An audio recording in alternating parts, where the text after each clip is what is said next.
Hello বন্ধুরা, আজ আমি আবার আপনাদের সামনে এসেছি ভীষণ একটি মজাদার রেসিপি নিয়ে। আর আজ আমি আপনাদের জন্য নিয়ে এসেছি গাজরের রসমালাই।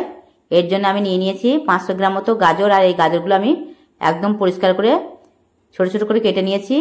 আর নিয়েছি 1 কাপ মতো কনডেন্স মিল্ক, হাফ কাপ সুজি, 1 বাটি চিনি আর লিকুইড দুধ নিয়ে নিয়েছি আমি 1 লিটার। তার মধ্যে এখানে হাফ লিটার আছে আর হাফ লিটার আমি রেখে দিয়েছি। আর গুঁড়ো দুধ নিয়েছি 2 বাটি মতো, হাফ কাপ শুকনো নারকেলের গুঁড়ো নিয়েছি, এলাচ আর নিয়েছি ঘি। ঘিটা খুবই আমার সামান্য পরিমাণে লাগবে, সেটা আপনাদের দেখিয়ে দেবো আমি। চলুন, এর জন্য আমি কি করি। আমি গ্যাস ওভেনে একটা প্যান বসিয়ে দিয়েছি আর গ্যাস ওভেনটাকে আমি চালু করে দেব। আর এই গাজরের রসমালাইটা খেতে ভীষণই মজাদার একটা রসমালাই। এটা তৈরি করে খাওয়ার পর বুঝতে পারবেন।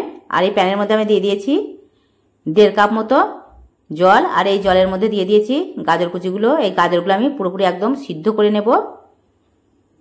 আর গাজরগুলো যেন খুব ভালো করে সিদ্ধ হয়, তাহলে এই গাজরের ভিতর থেকে একটা যে কাঁচা গন্ধ সেটা চলে যাবে। আর এই রেসিপিটা যখন তৈরি করবেন খাওয়ার পর তখন বুঝতে পারবেন যে এই রেসিপিটা কতটা অসাধারণ একটা রেসিপি আর খুবই সহজভাবে এটা তৈরি করা যায়। এই দেখুন, জলটা শুকিয়ে এসছে আর গাজরগুলো একদম সিদ্ধ হয়ে গেছে। এটাকে আমি একটা ব্লেন্ডারের সাহায্যে পেস্ট করে নেব। তার আগে আমি এটাকে ঠান্ডা করে নিয়েছিলাম, তারপর আমি ব্লেন্ডারের সাহায্যে পেস্ট করে নিয়েছি। আর এটা দিয়ে এবার আমি তৈরি করে নেব গাজরের রসমালাই। আর খুব সহজে এটা তৈরি হয়ে যাবে। আর চলুন কিভাবে তৈরি করছি। আবার আমি গ্যাস ওভেনের মধ্যে একটা প্যান বসিয়ে দিয়েছি।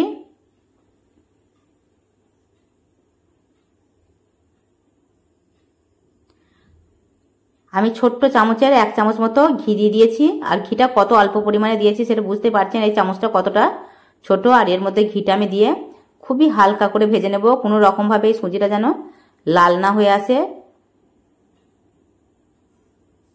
আর গ্যাস ওভেনটাকে আমি একদমই ধীরে দিয়েছি, তা না হলে এই সুজিগুলো পুড়ে যাবে আর রসমালাইটা খেতেও ভালো লাগবে না। সুজির যে একটা কাঁচানে ভাব সেইটাই শুধু আমি না থাকে, সেই কারণে হালকা করে একটু এইভাবে টেলে নিচ্ছি।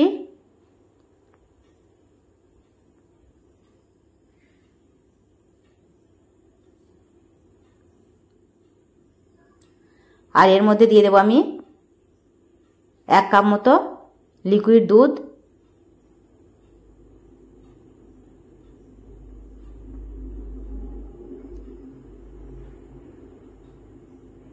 আর গাজরের যে আমি পেস্ট করে রেখেছিলাম সেই গাজরের পেস্টটা আমি এর মধ্যে দিয়ে দিয়েছি সুজির মধ্যে। আর এই দুটো আমি খুব ভালো করে মিশিয়ে নেব। এর মধ্যে আমি দিয়ে দিচ্ছি চিনি। আর চিনিটা আমি অল্প অল্প করে দেবো আর পুরোটাই মিশিয়ে নেব ধীরে ধীরে। আমি পুরো চিনিটাই এর সঙ্গে ধীরে ধীরে মিশিয়ে নিয়েছি। আমি একবারে দিইনি, এইভাবে ধীরে ধীরে দেবেন আর মিশিয়ে নেবেন। তাহলে যে একটা চিনি দেওয়ার পর হালকা করে জল কাটে, সেটা ধীরে ধীরে খুব সুন্দরভাবে এটা তৈরি হয়ে যাবে। এর মধ্যে দিয়ে দিয়েছি শুকনো নারকেলের গুঁড়ো। এই নারকেলের গুঁড়োটা দিলে এর স্বাদ আরও বেড়ে যাবে। এই রসমালাইয়ের ভীষণ মজার একটা রেসিপি তৈরি হবে। দেখুন, এই রসমালাইটা অবশ্যই বাড়িতে তৈরি করবেন আর খেয়ে দেখবেন যে কেমন লাগে। একবার যদি তৈরি করেন তাহলে যখনই বাড়িতে গাজর আসবে তখনই কিন্তু আপনাদের এই রসমালাই তৈরি করতে ইচ্ছে হবে। কোনো রকম ছানা ছাড়াই গাজর দিয়ে এই ধরনের রসমালাই তৈরি করে নিতে পারবেন। এর মধ্যে যেহেতু সুজি দেওয়া আছে আর গাজরের পেস্ট, সেই কারণে আমি খুব ভালো করে এটাকে নাড়াচাড়া করছি একসঙ্গে যেন এটা পুরোপুরিভাবে মিশে যায়। আর এটা যখন এরকম টাইট হয়ে আসবে তখন আমি এটাকে নামিয়ে নেব। এটা খুব শক্ত করলেও হবে না আর একদম যেন খুব নরম যেন না থাকে, মিডিয়ামে রাখতে হবে। আর একটু নরমই রাখতে হবে, কিন্তু খুব নরম রাখলে হবে না। এটা নিচে নামানোর পর একটু টাইট হবে। আর এইভাবে আমি হাতের সাহায্যে আমি রসমালাই শেপ দিয়ে নেব। আপনারা গোল করলে গোল করতে পারেন, আর এই ধরনের যদি লম্বা করতে চান তাহলে লম্বাও করে নিতে পারেন। আমি একটু রসমালাই করছি লম্বা লম্বা ধরনের। আর যদি মনে করেন হাতের মধ্যে লেগে যাচ্ছে নরম, তাহলে এই আঙুলের সাহায্যে অল্প একটু ঘি দিয়ে দেবেন। কোনো রকমভাবে যেন তেল ব্যবহার করবেন না। আর এইভাবে ধীরে ধীরে এই রসমালাইগুলো তৈরি করে নিতে হবে। আমি সবগুলো এইভাবে ধীরে ধীরে হাতের সাহায্যে লম্বা লম্বা করে রসমালাই তৈরি করে নেব। আর এগুলো যখন তৈরি করব তখন কিন্তু এগুলো আর একটু বড় বড় সাইজের হয়ে যাবে। এগুলো আমি খুবই ছোট ছোট করছি। এগুলো যখন আমি রসের মধ্যে দেব তখন কিন্তু এটা আরও অনেকটাই বড় হয়ে যাবে। আর এটা করার সময় খুবই ধীরে ধীরে করবেন, কারণ এটা অনেকটাই নরম আছে, একদমই শক্ত নয়। আর যখন আমি এগুলো রসের মধ্যে দেব তখন আরেকবার হাতের সাহায্যে এইভাবে ডলে নেব। এগুলো নরম, তা নাহলে একটু চ্যাপটা চ্যাপটা হয়ে যাবে।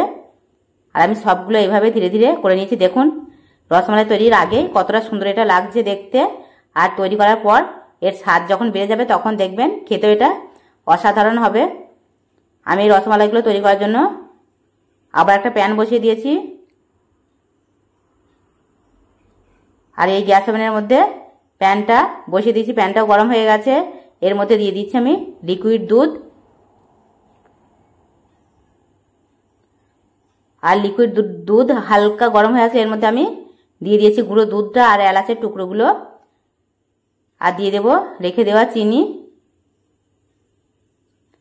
এই দুধটাকে খুব ভালো করে কিন্তু জাল করে নিতে হবে। আর দুধটাকে আমি একদমই ঘন করে নেব। আর এর মধ্যে দিয়ে দিচ্ছি এই রসমালাইয়ের স্বাদ বাড়ানোর জন্য কনডেন্স মিল্ক আর কিছু কেশর। এই কেশরটা দিলে এর কালারটা একদমই অন্যরকম হয়ে যাবে, আর খেতেও এর স্বাদটা অসাধারণ হবে। এইভাবে আমি সবসময় নাড়তে থাকবো, কারণ এটা না নাড়লে নিচে লেগে যাবে আর রসমালাইটা খেতেও ভালো হবে না। এর ঘনত্বটা অনেকটাই গাঢ় করতে হবে, কারণ রসমালাইয়ের এই রসটা যেন খুবই সুন্দর হয়, তাহলে রসমালাইটা খেতেও ভালো হবে। আর যেটা ধীরে ধীরে বুঝতে পারছেন কালারটা কতটা সুন্দর চেঞ্জ হয়ে এসছে, যেহেতু আমি কেশর দিয়েছি এর মধ্যে, সেই কারণে এর কালারটাও অনেকটা অন্যরকম হয়ে এসছে।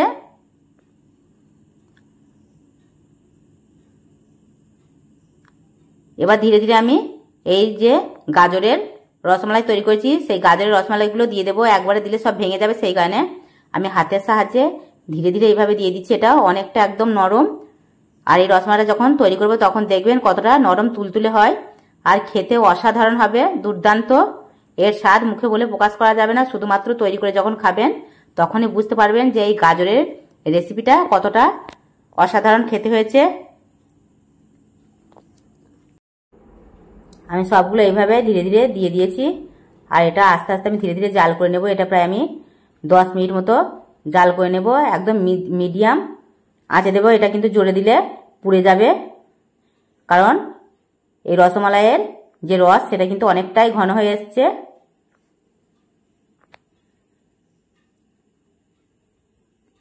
আর দেখতে পাচ্ছেন কতটা সুন্দর লাগছে দেখতে এই রসমালাইগুলো।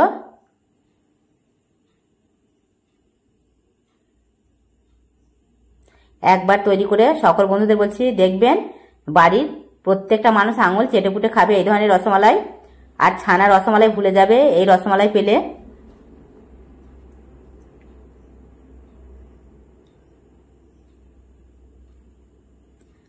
এটাকে কিন্তু আমি ঢাকনা দিচ্ছি না, কারণ ধীরে ধীরে এটাকে নাড়াচাড়া করতে হবে। নাড়াচাড়া না করলে নিচে লেগে যেতে পারে, সেই কারণে আমি এটাকে এইভাবে মাঝে মাঝে নেড়ে দিচ্ছি।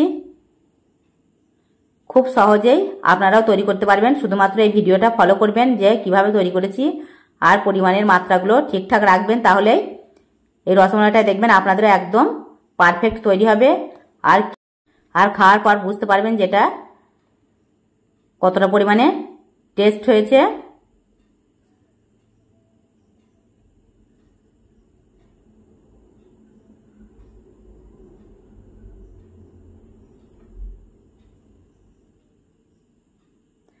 আর এই রসমালাইয়ের মিষ্টিগুলো দেখুন মোটা হয়ে গেছে, কতটা পরিমাণে আমি ছোট ছোট দিয়েছিলাম।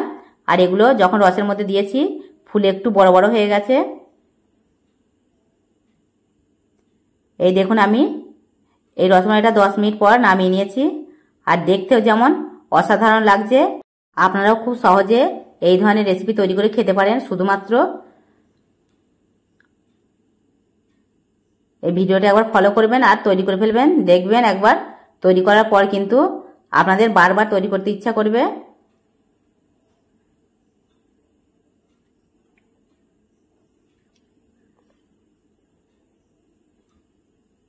আর এই রসমালাইগুলোকে আমি একটা আপনাদের কেটে দেখাবো যে কতটা নরম তুলতুলে হয়েছে। এই দেখুন এটা কতটা নরম তুলতুলে হয়েছে। এটা খাওয়ার পরই বুঝতে পারবেন যে কি অসাধারণ এটা খেতে গাজরের রসমালাই। সকল বন্ধুদের বলছি আর দেরি করবেন না, এইভাবেই তৈরি করে ফেলুন গাজরের রসমালাই। আমার এই রেসিপিটা যদি ভালো লাগে সকল বন্ধুদের বলছি তাহলে লাইক আর বেশি বেশি করে শেয়ার করতে ভুলবেন না আর সাবস্ক্রাইব করতে ভুলবেন না।